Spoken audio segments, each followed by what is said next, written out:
But before we kind of get into it, we're going to start with a short video from the Young Foundation, which will kind of.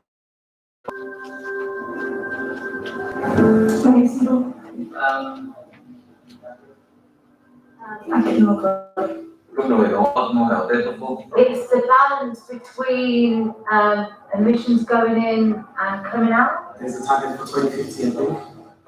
And it's something I feel like I should know more about. No, I can think is climate change.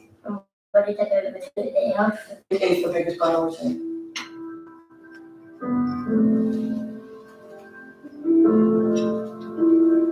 If we don't fix it and it's too late, and people like me won't be able to live there for a while. I'm still worrying about the food on the table.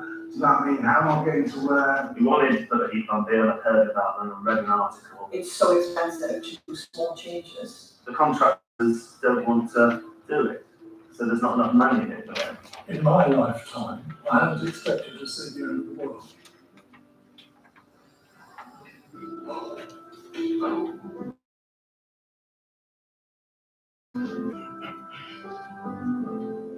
I think we're going to have to figure out how do we break it down. I feel like there needs to be a culture shift. I'd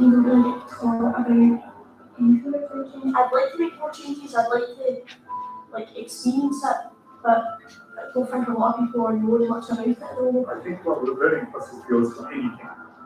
We're not. You don't want to just be meeting the targets, but we need to try and exceed them. I think that corporations have a much bigger impact on the environment than individuals do. We can't do this on our own, and so governments need to help. But if the things become more accessible, we will do. Yeah. What is about How unequal the impact is going to be, and that is also scary because you feel very powerless. Because ultimately everybody is affected, and whoever is affected should have a conversation about it. That's all.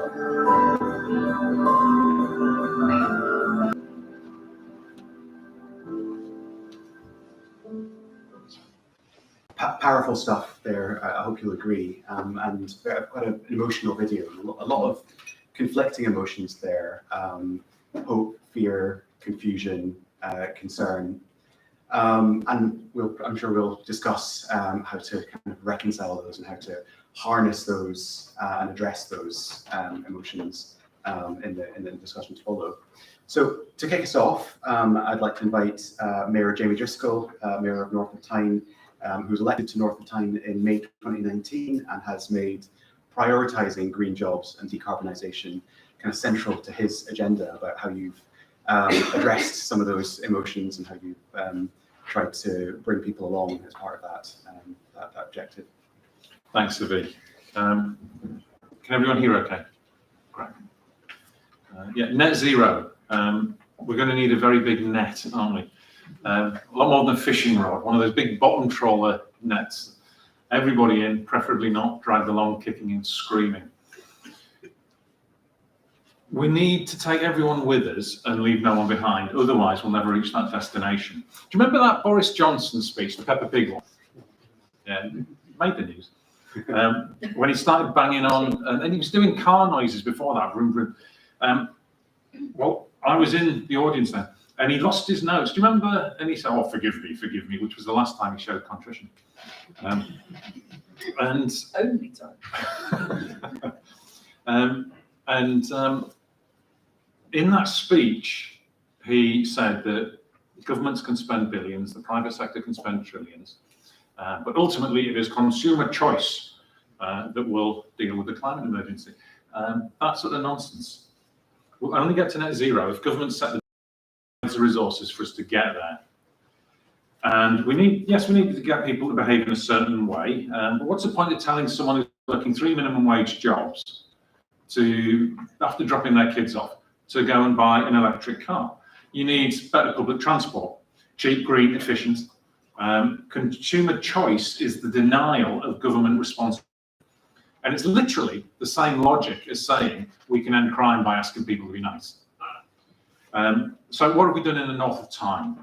Well, first off, declared a climate emergency and ran a citizens' assembly on climate change. If you want to take people with you, it's kind of obvious that a good starting place is talking to them. and it is amazing.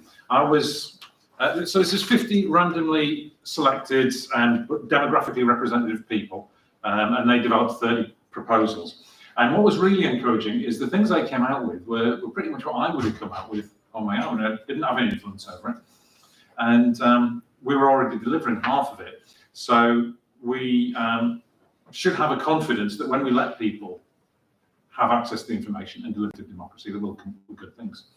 So we're creating thousands of good, well-paid jobs in industries like offshore wind, low-impact industries like digital technology, and there's backed by our good work pledge, which was exploitative employment like fire and rehire and 0 hours contracts. And we created 4,600 additional new jobs. That's over and above organic growth. And more importantly, we're making the skills training available to give vulnerable residents the chance of getting on that ladder to earn good money. We've launched a £2 million green skills programme. Over and above that, we've got skills boot camps that give both those in work and out of work the training they need for a good green job. Extra programmes that target people with targeted support for people who have neurodiversity or people who are falling behind in their social ranks, so that, again, they can get increases in income.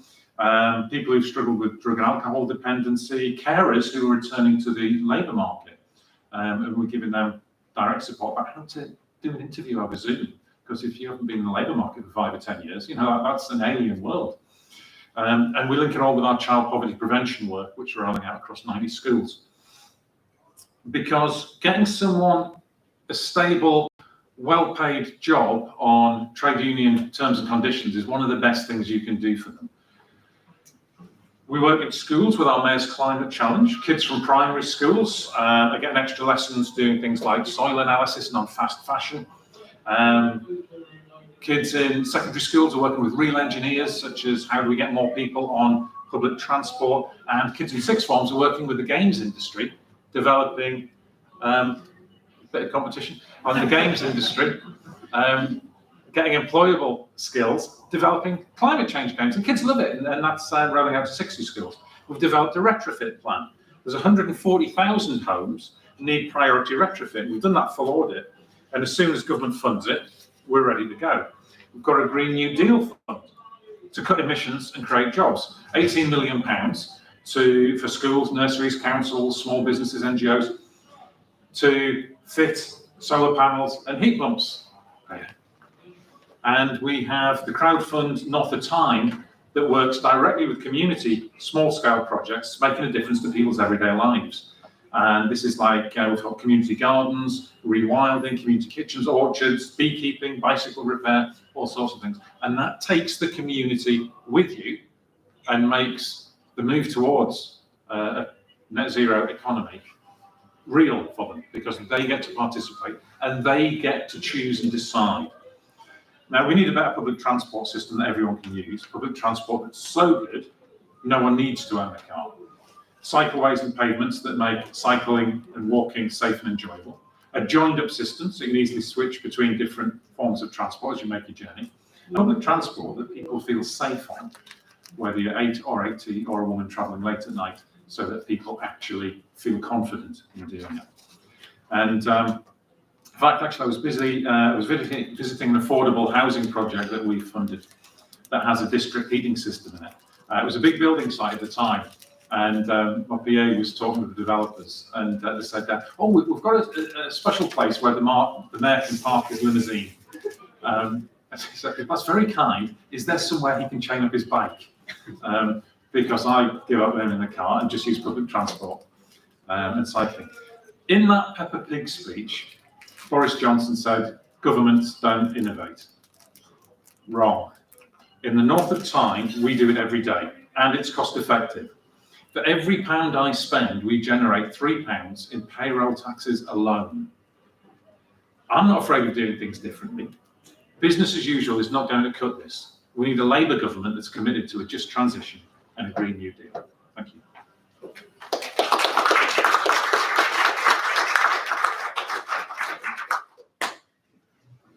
Thank Thanks so much, Jamie. And thank you, Kerry, for joining us. For turning up eventually.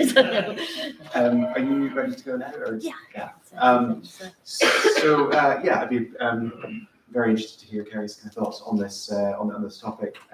Kerry McCarthy is MP for Bristol East and Shadow Minister for Climate Change. And so, in many ways, kind of responsible from the national perspective for developing a net zero transition that brings communities along with it. Okay, and sorry for being late. I was in the hall. I don't know if anybody caught Ed Miliband's speech. I was there for him, Johnny Reynolds and Rachel Reeves, and it all ran over a bit longer than I had expected. Just the starting point is you'll have seen that the conference slogan is a fairer, greener future. Is that the word or question? I should know. Fairer and greener though, and the two things absolutely go hand in hand. But I think it's the first time we've actually had greener in our conference slogan, and there is a sort of theme every day. You'll have heard the announcement yesterday about clean energy by 2030. The announcement today that Ed and Rachel made about in public sector investment, the publicly owned element that UK people will benefit from, but leveraging in private sector investment because we give them that sense of stability and certainty that we think that there's a green future, whether that's gigafactories, whether that's ports that are set up to run on renewables or many other things. And the fairer element of it is obviously absolutely crucial in two ways. One is just in terms of the whole green agenda. Although public opinion has very much moved in favour, people do recognise that we have a need to act on the climate emergency. But you saw that with the rhetoric in the Tory leadership contest and the scrapping of the green levies on the energy bills, that it's very easy for people to sort of posit that green measures are a luxury that we cannot afford. And actually, as Ed said in his speech today, it's actually far cheaper to save the planet than it is to destroy it. Renewables are far cheaper than gas energy supplies at the moment. But people do need help. So although, for example, an electric vehicle is cheaper to run, it's more expensive to buy. And a lot, it's about 50% of households wouldn't have access to charging infrastructure at home. So, which is obviously the cheapest way to charge an electric vehicle once you get into having to use public charging points, a lot more expensive and not accessible for everybody. And I think we shouldn't forget that it's not just about affordability, it's also people with disabilities. For example, who may have an adapted car that they can fuel at a petrol station, but charging points aren't always accessible to them. So we need to bear that in mind as well. Labour's very conscious of that. So it's partly about individuals and what individuals can afford to do, whether they can afford to retrofit their homes, whether they can afford heat pumps or whatever. But it's also about communities and areas. So particularly communities that have had a traditional manufacturing, energy intensive industry base. What do we do to those communities? What we don't want to see is what happened with the destruction of industry under Thatcher in the 1980s, which was coming from a very different perspective, but where whole communities were just wiped out, and to replace coal mining with call centres, that is not the way to go. So it's about making sure that there's skilled, sector-based, but also geographically based transition plans in place so that there's good green skilled jobs for people in those areas. I think I'll end on that note because it's quite a tight time for the conversation. But I just think that if one thing can come from I think that's the Kurdish delegation, but serenade me. But easy tune. Yeah, but I think if there's one thing that we've got to take away from this conference, we've got to go out and to people is that thing that fairness and going greener go hand in hand. That we want it to be a just transition, and we want to give people and communities and industry the stability that they need, the sort of sense of security that they need, that is the path that we're on. And hopefully by the end of this week, you'll be really invigorated by what you've heard on that front. And I think we're in a really good place. I'm more positive about where we are on green issues than I've ever been. So.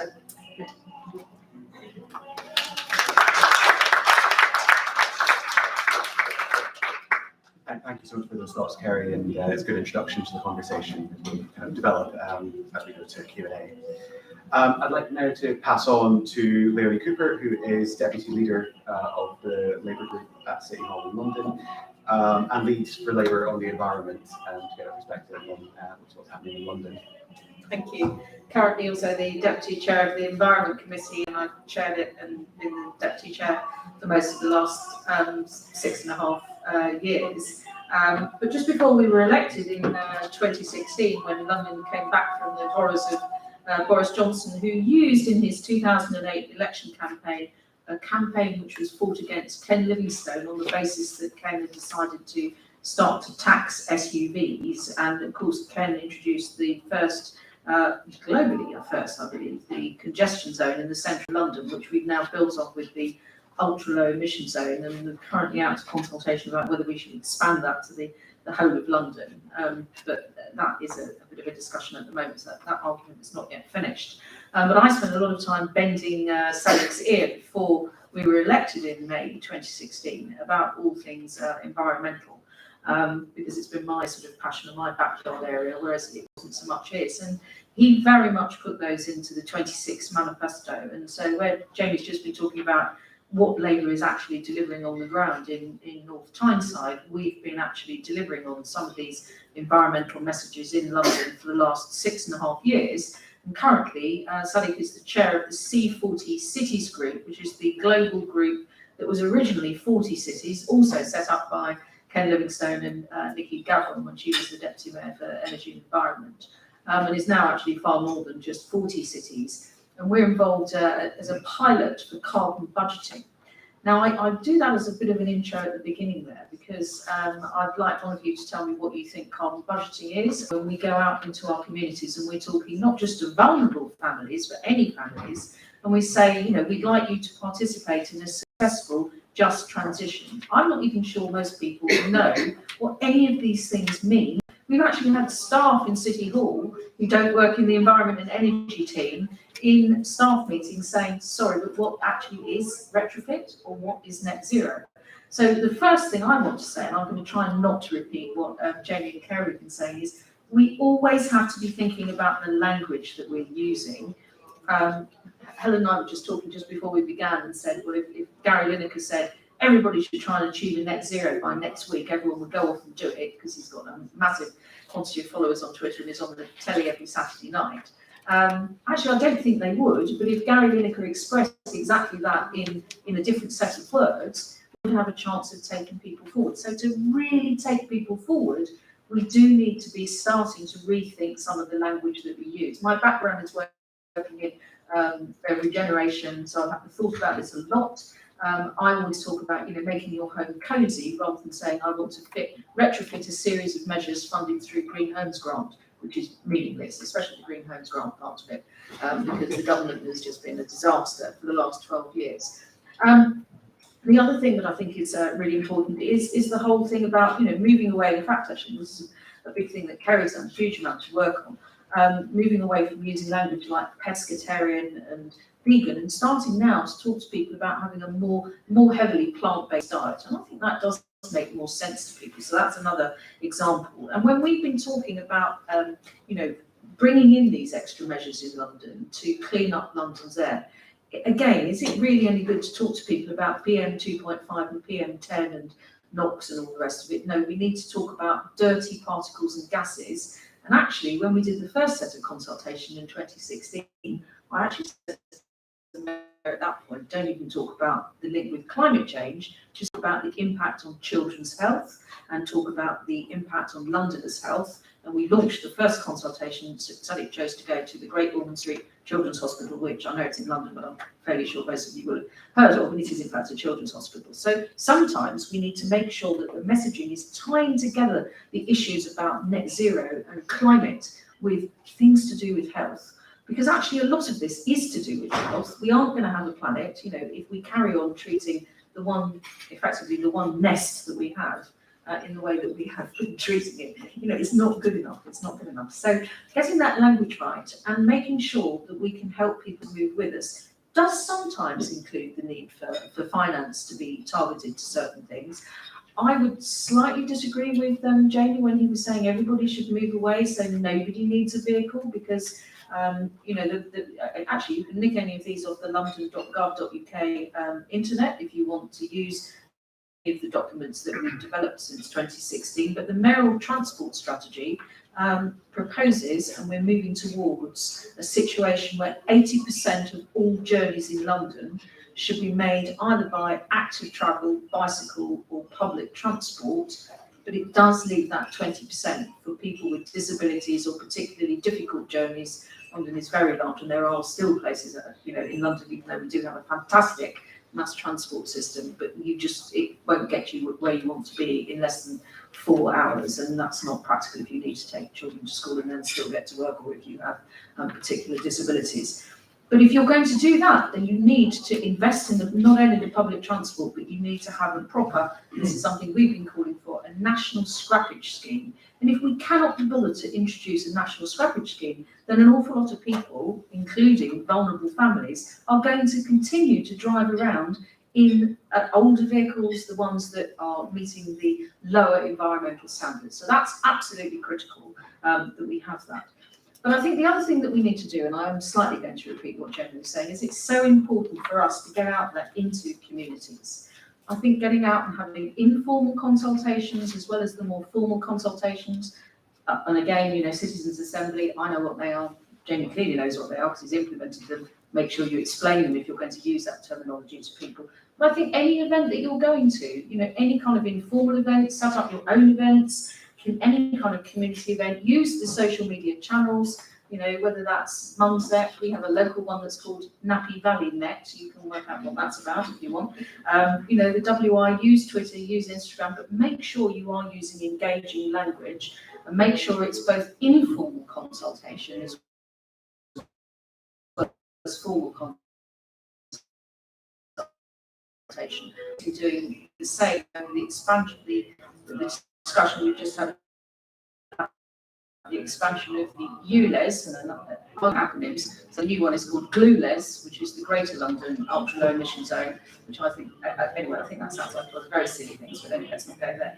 But, if you are going to, do these things, you need to really be involving local people who are standing as candidates. We've got 200 MPs, maybe slightly more. We've got the M10 group of mayors. We cannot rely on 200 MPs, 10 mayors, 11 Assembly members in London, members of the Senate and the Scottish Parliament. We need to get the 8,000 councillors. There are 40 times as many councillors as there are MPs, and we need all of them using engaging language and getting out there and talking to the people, when they come to their surgeries, when they go to the doctor's surgery, engaging with the community energy groups, making sure that when people are giving fuel poverty advice, that they're using the right language and engaging with people on a journey that we all need to make.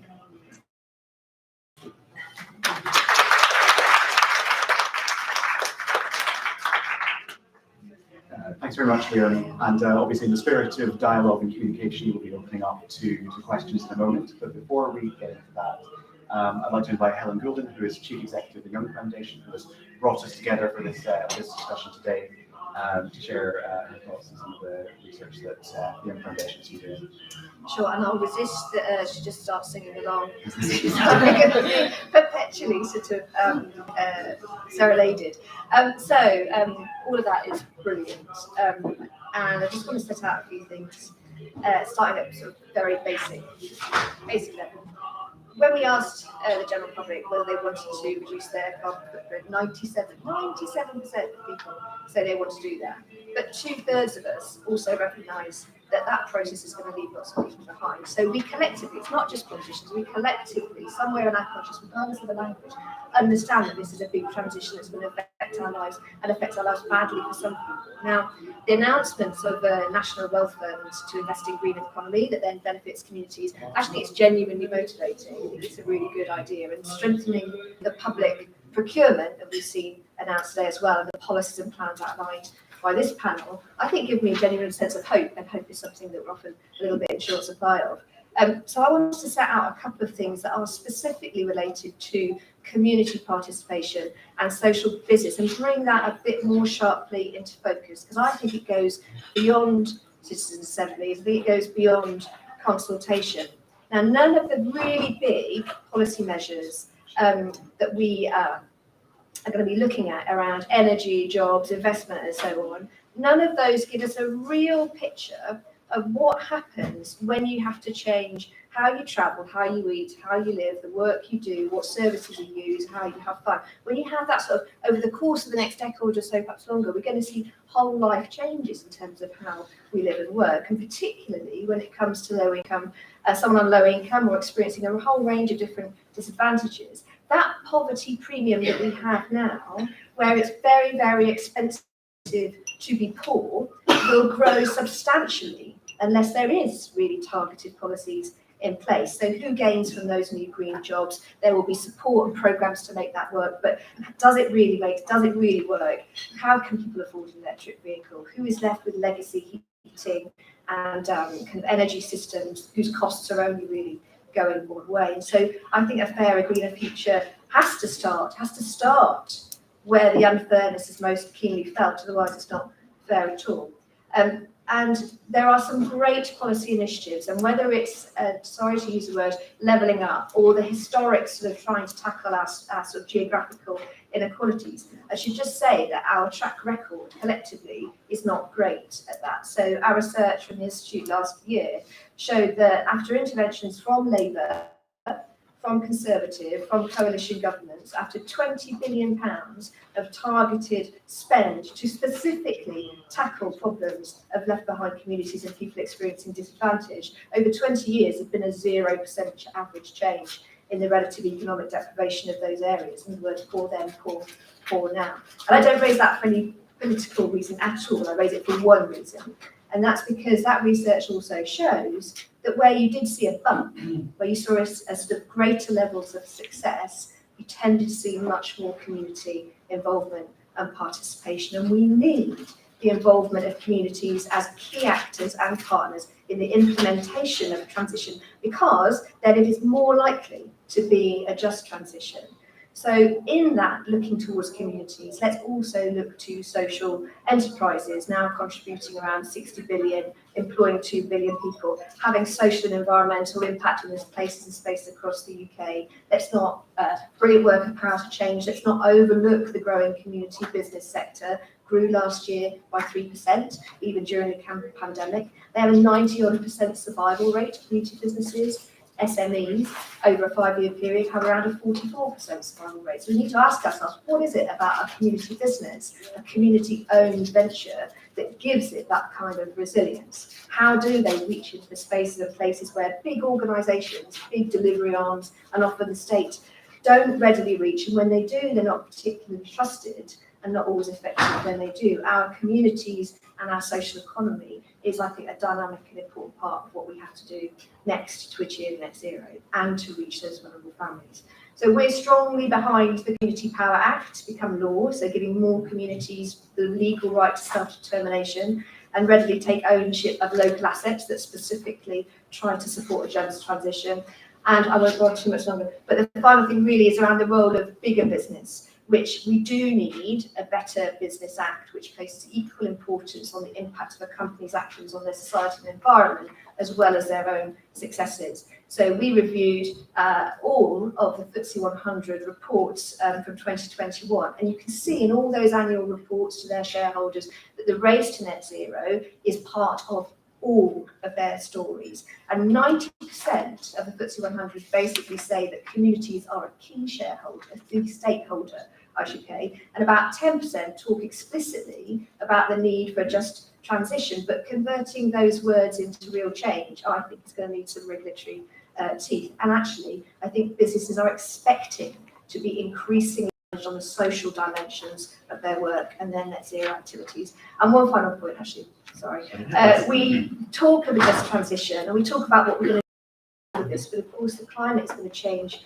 We do have to take a relatively unflinching and, I think, courageous gaze from a weather and a climate perspective. Things are going to get worse before if they get better. There will be localised and even national scale incidents because of more extreme weather, and it will affect vulnerable families the most. Growing community strength and community participation isn't just about participation in the green economy, it's about so our most vulnerable citizens are better equipped to withstand that turbulence, that literal turbulence, when it comes. Thank you.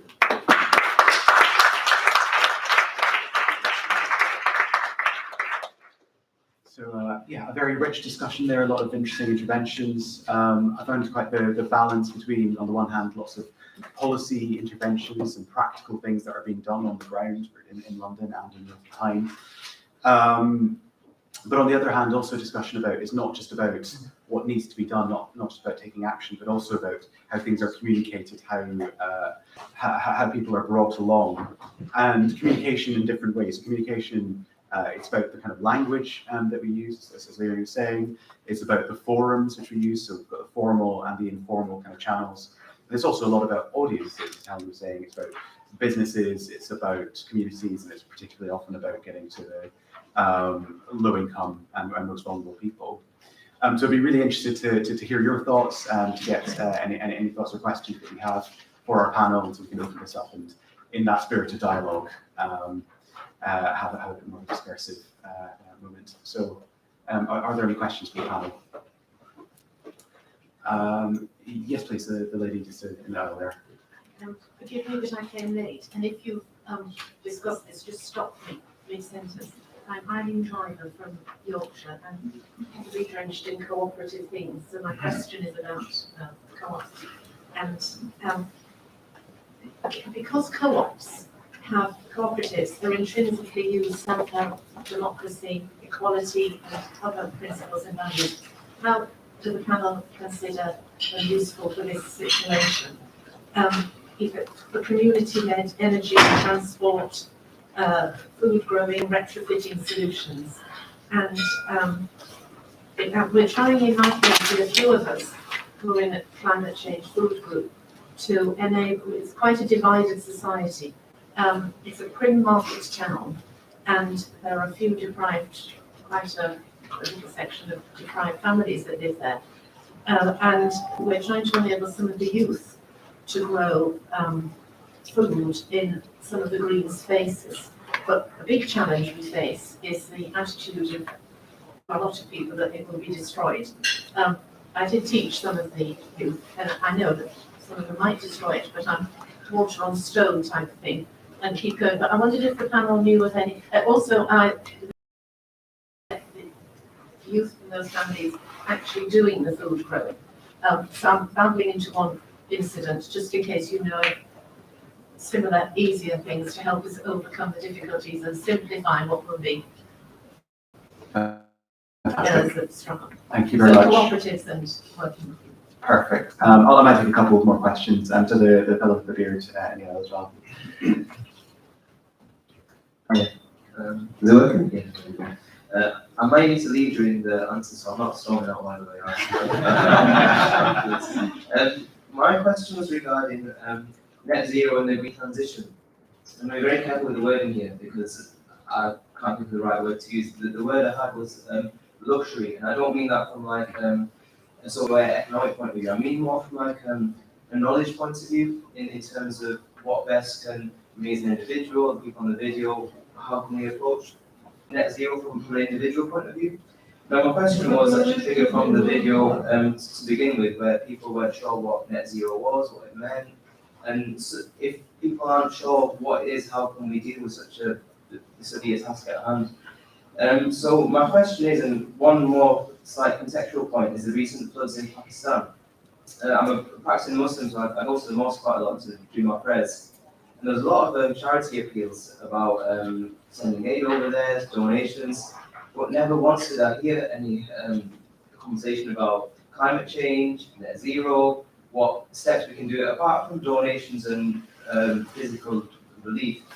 What things can we do to tackle the greater issue at hand? So my question to the panel is, do you have any recommendations in terms of how we can raise awareness from a very practical point of view to people who may not be too sure about net zero, what they can do about it, and just getting the message a bit more spread throughout society?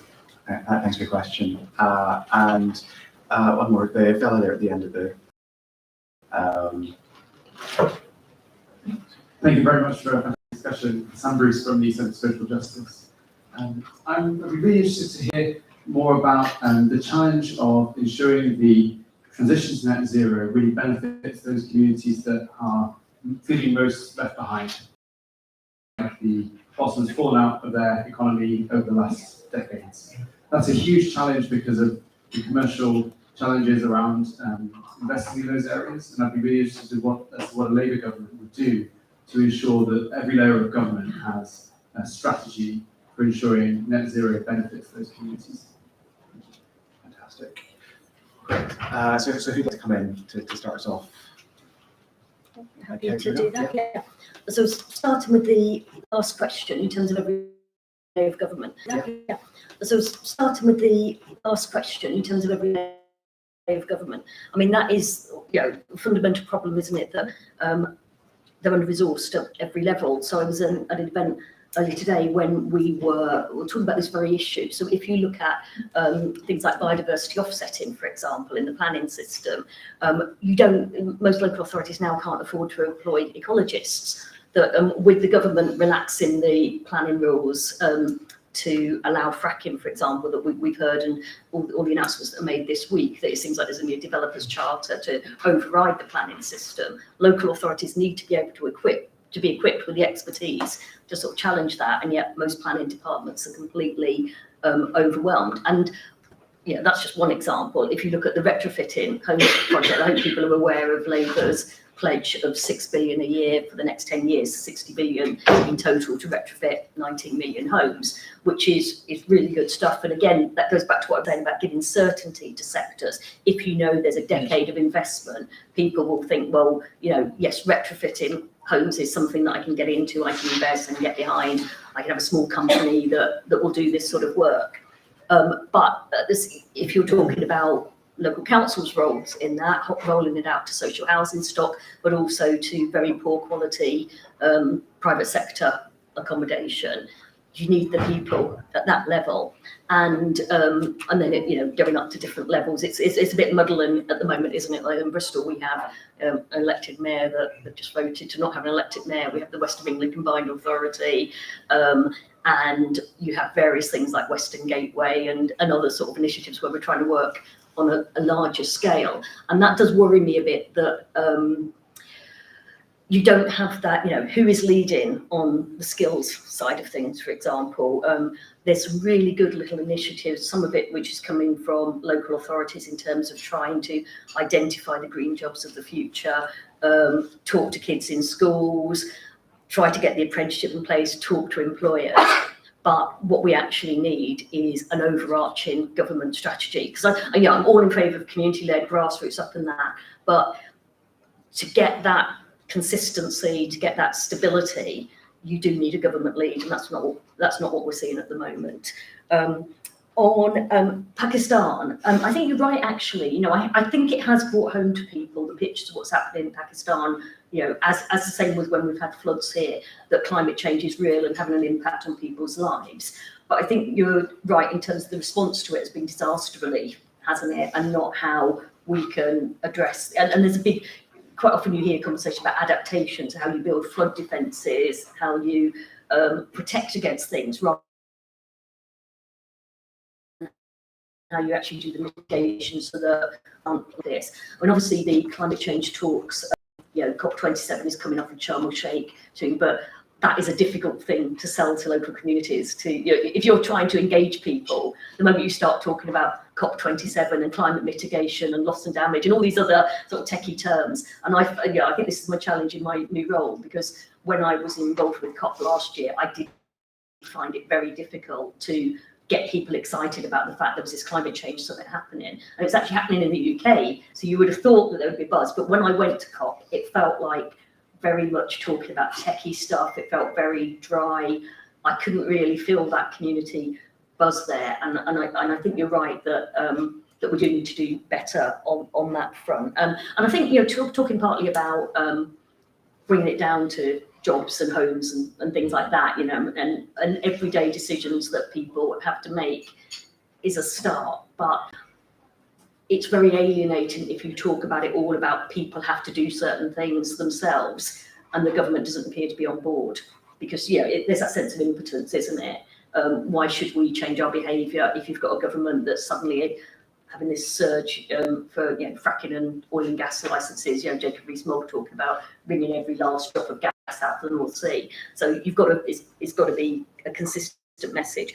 In terms of co-ops, I think that good, Bristol's got Bristol Energy Co-op. There's a lot of good community heat projects and things like that. Again, they need to know that is the agenda. They need to know that there's funding there, and that's the way to go, and that they will be supported. I don't remember, like, when the feed-in tariffs were whisked away, and you'd got public buildings that invested in solar panels, and suddenly the revenue they thought they were going to be getting was gone. And again, small businesses that have gone into that market, suddenly the economics don't work. Local food growing is a complete obsession of mine. And again, there's some really good projects in Bristol. I don't know if Anna's still here from the Food Foundation, but she's but in the National Food Strategy, Henry Dimbleby's National Food Strategy, a lot of focus on that side of things. And in Bristol, I think there's this sort of guerrilla gardening where you take over bits of wasteland and just people go and plant things, and actually it works pretty well. There's not we've got it in parks, we've got it at roadsides, and generally speaking, it doesn't get trashed. But also bigger community food growing projects where people just go along, devote a few hours of their time, and they can take away some of the produce.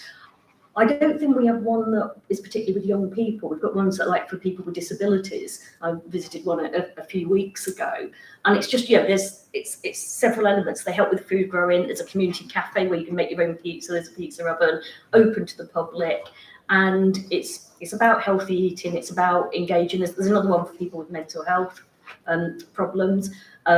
It just works. It just ticks so many boxes, and it really sort of localises that. Yeah, it's difficult, but I've been to schools where there's been some really good. The Soil Association has got a really good school food programme where the kids were growing basil and then seeing it made into a whole pasta dish made using their basil, and then they composted the leftovers. They had this wormery, and they saw the worms squiggling around at the bottom. And then they used that compost to grow more basil, and that whole sort of circle of food. It was fascinating for them, and they were using food waste, surplus food, to make a salad to go with it as well.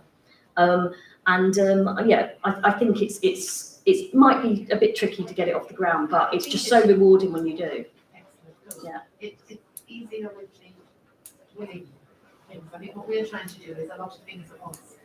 And get engaged and involved. Thanks very much. Jamie, did you want to talk about regeneration and the link between the different layers of government? Thanks. Well, actually, if I pick up the question of horrific floods in Pakistan, and you then try to explain to someone, well, I'm sorry, you've got to give up a car. That link, doesn't resonate, and you've now got to buy an electric car. People are going to be resistant to that. And that's the idea that I rejected the Boris Johnson claim that this is about consumer choice. It isn't. It needs, exactly, as Kerry's outlined in great depth there, government support. And one of the biggest ones is stop-start over things like feed-in tariffs and a whole range of things when it comes to industry. The Labour government, I think 2005, 2006, brought in give the building industry 10 years notice that all buildings had to be zero carbon. And then the Tories stopped it with 6 months to go, and now they're going to be bringing in some new things. If you're in the building industry, that's not terribly helpful. So it is the certainty as well as the money that's important. And that comes to Sam's question about what can we do to benefit left behind communities. The number one thing is fund local government properly, because they're on the ground and they know how to deal with this. There was hints in that direction from Kerry. But if you think of the plan that's just been announced to have 100% clean energy from renewable sources, which is much cheaper, no one has to pay the wind to blow, then that's one of the things that actually benefits people directly. And people have been left behind economically for a long time. If you look at the house price rises that were going through the 90s and the early 2000s, the left behind communities, they didn't get anything out of that because they didn't own houses. All it did was increase rents. And that's one of the things I think that we could look to do, is deal with the private rented sector. And if you were to devolve those powers, and I do keep asking the government, I get some things, I don't get everything. If you gave, for example, metro mayors, obviously the other forms of governance are available. If you gave metro mayors the power to regulate the private rented sector and said that, right, if you gave metro mayors the power to regulate the private rented sector and said that, right, you have to meet a certain classification of energy efficiency. But by the way, I will make the money available. I can borrow it, I'll lever it in from green finance. And you can pay it back and we'll put it as a charge on. And you can pay it back and we'll put it as a charge on the property. So that no one actually is struggling. And you start to build up the supply chain, because the worry is that the supply chain just isn't there and the skills aren't there. And just by doing a few thousand houses in every city, you can start to get that there. And it's easier to ramp it up when we are in government. We do have the power to fund these things. Just the point on the cooperatives, just one of the things that we do in the North of Tyne is I wanted to be able to directly help communities. What I didn't want was a load of people writing to me with schemes that perhaps hadn't been thought through, and me saying no, and then them all getting all angry that I'd said no. So the way we did it was on a crowdfunder basis. And it's a really easy to engage system on a website where the team will talk them through, but they come up with their idea. And if they get a load of people in their community to like and share and put in very small donations, even £1, that is a thing that shows there is genuine community interest. And it's not me or my team saying, that would be great, you people, you should be grateful, which you don't say that, but that is how it gets perceived. And if it's coming forward from the community, so we've got people in back lanes in really not affluent parts of my patch at all, have put planters up and we've helped them with the trees. And they're still there, and it's great, it's growing. And they haven't been. Similarly, everything, that is vulnerable to people who, for one reason or another, are creating malicious acts. But then there's, out in Hexham, there's a wonderful scheme where people who have a garden, particularly a front garden, and they don't want to garden it, there's sort of like a garden swap, and other people can come and dig their garden for the food meter. Now, the benefit to this is not actually going to deal with food poverty, because the amount of food you can grow is really quite limited. It's about the engagement, it's about brightening up the place, it's about the sense of community, all of which is wonderful and hard to put a value on. So it's certainly worth doing. Thank you. Mary, do you want to come in and Do you want to just see if there's any other questions, and then maybe we can start at this end, answer those questions and anything else to add? Sure. I think those are very comprehensive answers. I'll do a couple quickly. Yes, the lady at the front. Thank you for the wonderful answers. So the repair work inside. My name is Dr. Kersley. I'm a senior academic with the University of Wolverhampton, Birmingham. I represent Bronco CLP, conventional Tories. So we are trying to do a pilot scheme project of the community participation. I am a scientist, so I do work at most advanced technologies. So the simple idea is to bring in the advanced technologies, which has been researched here in the UK, and try to evolve so that we can apply it into the community and bring the cost of living crisis down. It's a simple concept of a smart city. Now, we have chosen a deprived area in the Bronx Grove, and all we are trying to do is mix the energy supplies, the generation, make the houses autonomous. That is kind of like the nano grid, and back it up with the local government, and that is called a microgrid, and make the roads such that we just have to actually put some sort of like a technology in there. So when the cars are speeding, they actually generate electricity, and also put the nanomaterial paints so that it can generate electricity as well. So there are so many things we have to just kind of like put them together. Now, I and my dear scientists have actually chosen the area. We are in the Tory areas, as I mentioned. How do we get the resources to pull it together? Great, thanks. And the gentleman there with the glasses, this is the last question. Hi there, John Johnson from Politics Home. I've been speaking to kind of activists and councillors as well over the last couple of days, who, like all the kind of green announcements at the forefront at conference, have absolutely no idea how they're going to be able to talk about it on the doorstep. because they're so complicated. Does Labour kind of have a comms plan for being able to get this message out to people and make sense of it? Right, I'll take those last two questions and I'll ask you to address them and wrap up, if you will. So I'll start with you, Leon. Thanks. Well, if we don't have a comms plan, and maybe Kerry might comment on that, then we definitely need one. I mean, you will have gathered that I feel that this is a really important thing for us to be able to talk to people about in ways that are meaningful to them, and it's something that I think is quite urgent because, you know, that the gap between saying, you know, well, actually looking at what's just happened in Newfoundland and the Philippines, you know, moving on from adding those to Pakistan, you know, the situation is difficult, and then turning around and saying, but hey, now you can't ever have a hamburger again. You know, there is a disconnect there, and we do need to be joining the dots with people, but in a way that makes sense for them. And also it is in language that activists will understand and remember. A fairer, greener future is a good start. I think in terms of the language that we use, although obviously for those of us who work with Green Party colleagues, it's sometimes slightly annoying that they changed their name from the Ecology Party. In terms of the other points that were raised, look, I mean, there's an awful lot of different technologies out there that I'm familiar with. You didn't mention phase change materials, which if installed in people's homes, you know, would help cool them down when they need to be cooled down and would help them retain heat. You know, there's a whole series of different things. I can't really comment on where you would get the buy-in in government. I mean, maybe that is something that Kerry could talk about as well. But I mean, it doesn't really sound like something that the current government would be interested in. Maybe it might be something, I suppose, the Innovate UK network might fund in terms of innovation. And there might be some funding through BEIS that is available for things that are innovative. I did just want to talk about the sort of the bottom up as well as the top down, because I think that also gives some of the clues to people developing the right kind of language.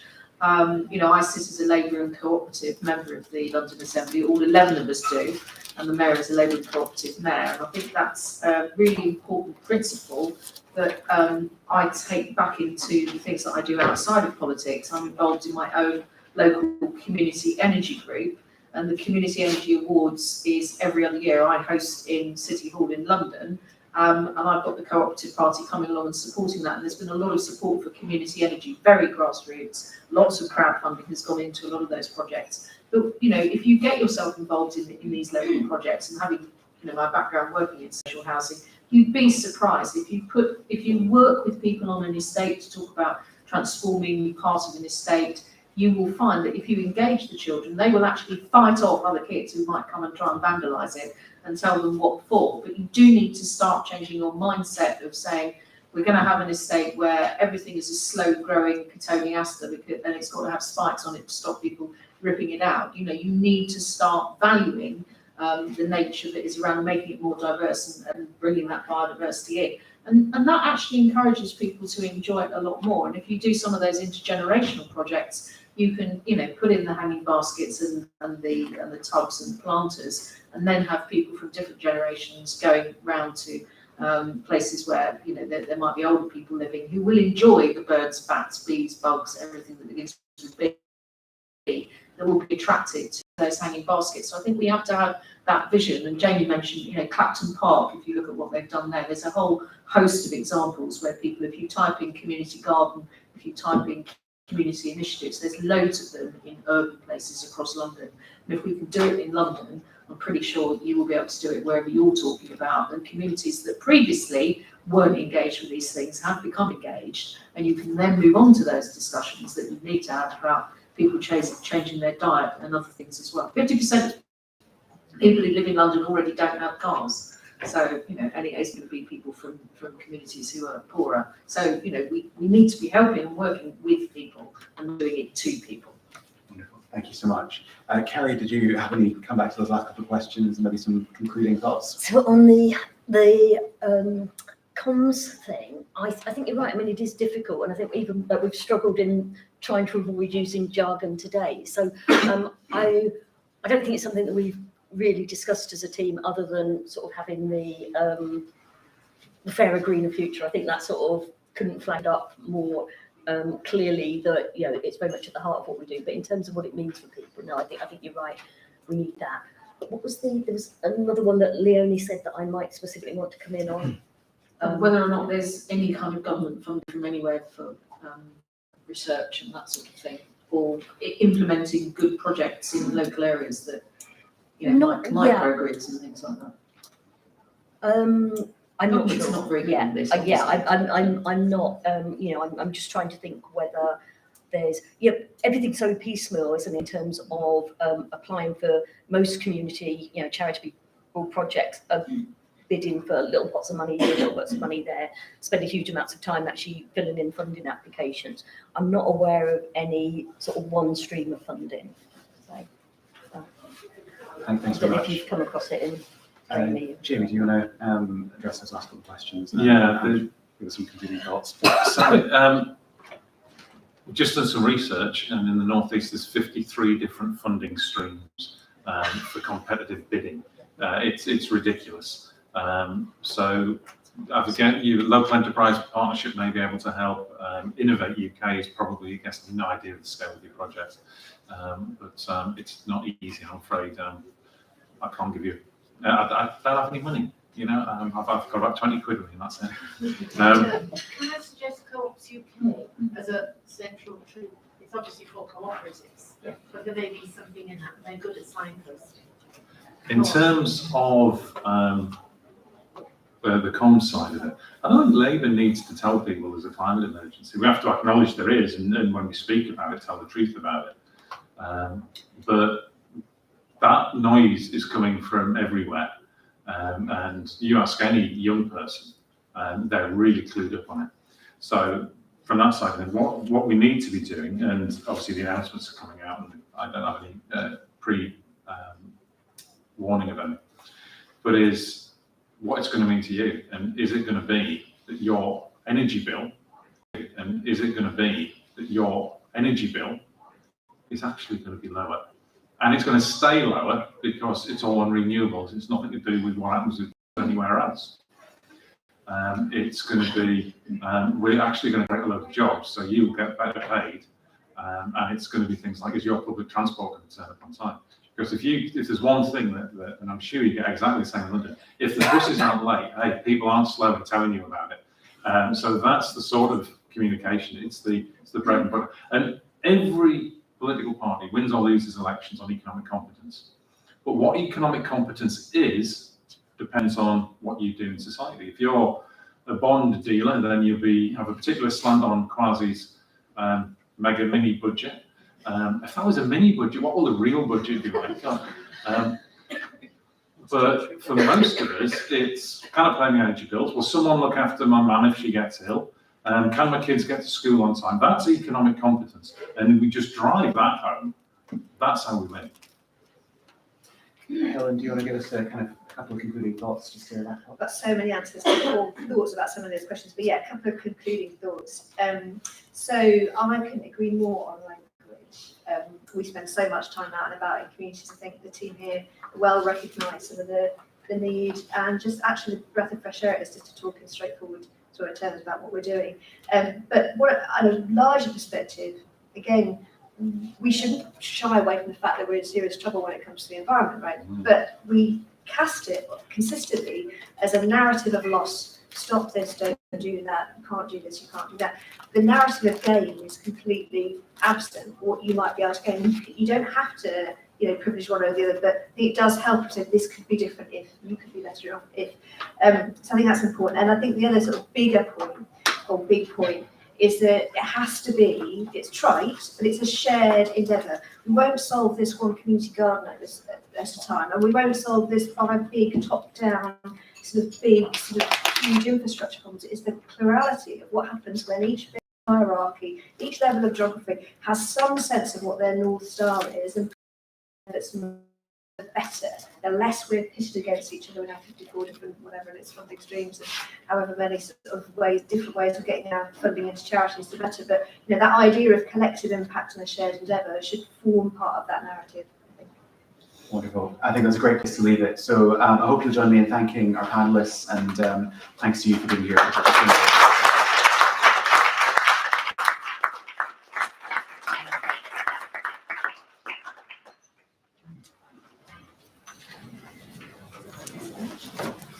Sorry, We've got busy conference. Oh, God, yeah. Just ticking them off. Thank you, that was terrific. Actually, I haven't sorted out while he's speaking along. It's a funny divide between the only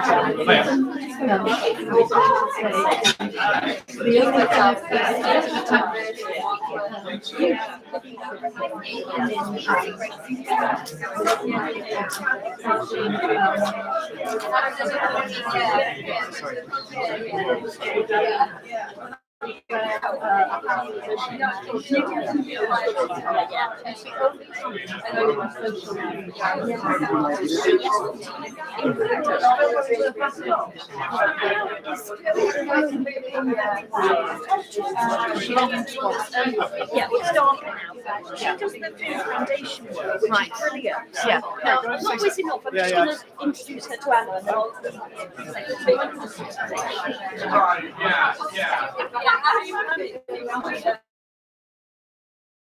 Anyway, so what we can do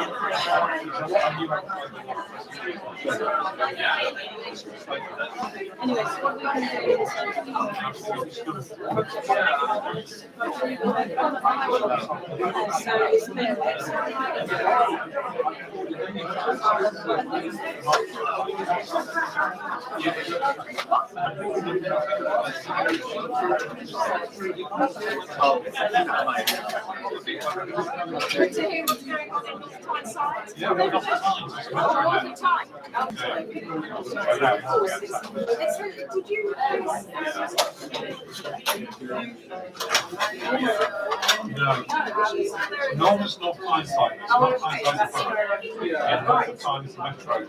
Like, Great Manchester. So, right now, the local authorities in Norfolk, yes. Lifetime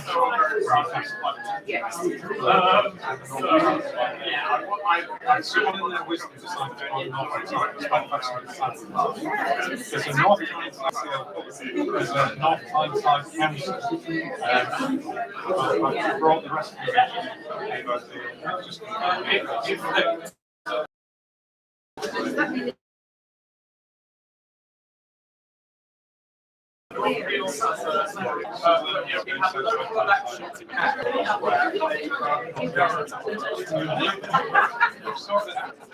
and it's really a lot of cooks and coffee. Quite much as you used to